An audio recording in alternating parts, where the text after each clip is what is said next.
Voilà, et on a appris tout à l'heure, après un sondage Ipsos pour Reuters, que 52% des républicains étaient convaincus que Donald Trump avait réellement gagné l'élection. L'un de ses soutiens, qui en est certainement convaincu et qui martèle à tout va que le chef de la Maison-Blanche a remporté haut la main, c'est Mike Pompeo, le secrétaire d'État américain, qui poursuit sa tournée d'adieu. On ne sait pas, le chef de la diplomatie américaine, qui est attendu d'ici quelques instants en Israël. On retrouve tout de suite notre correspondante Gwendoline de Bono. Bonjour Gwendoline. Une étape qui sera scrutée de près. Qu'est-il prévu exactement?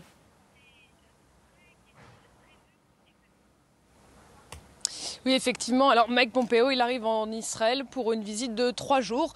3 jours destinés à marquer son empreinte, à marquer l'empreinte de l'administration Trump, le plus grand ami qu'Israël ait jamais eu, quand même, à le répéter Benjamin Netanyahou, le Premier ministre israélien. Alors, d'abord, la première partie de cette visite, eh bien, elle va être consacrée aux accords d'Abraham. Vous savez, c'est ce processus de normalisation entre les Émirats arabes unis, Bahreïn et le Soudan. D'ailleurs, le chef de la diplomatie bahreïnie a atterri ce matin en Israël. C'est la première fois qu'un ministre de ce pays voyage dans l'État hébreu. Il va participer aux discussions avec Mike Pompeo. Ça, c'est la première partie de la visite. Et puis, il y aura évidemment le gros sujet, l'enjeu majeur stratégique à la fois pour Israël et pour les États-Unis. C'est bien sûr l'Iran. L'administration américaine, en coordination avec les Israéliens, veulent imposer de nouvelles sanctions, en fait le plus de sanctions possible sur l'Iran avant le 20 janvier, avant l'entrée en fonction de Joe Biden. On voit bien l'objectif. L'objectif, c'est de faire qu'il soit extrêmement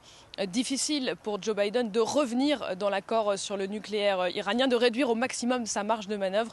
On rappelle que les Américains sont sortis de cet accord sur le nucléaire il y a 2 ans. Gwendoline, à l'heure où l'on accuse l'administration Trump de vouloir savonner la planche à la prochaine présidence, la presse israélienne, elle fait état de 2 visites qui, si elles venaient à avoir lieu, feraient l'effet d'une bombe, clairement.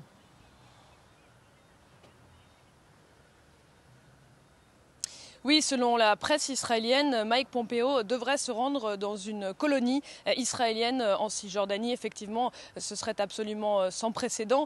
Et plus exactement, dans le vignoble d'une de ces colonies qui s'appelle Psagot.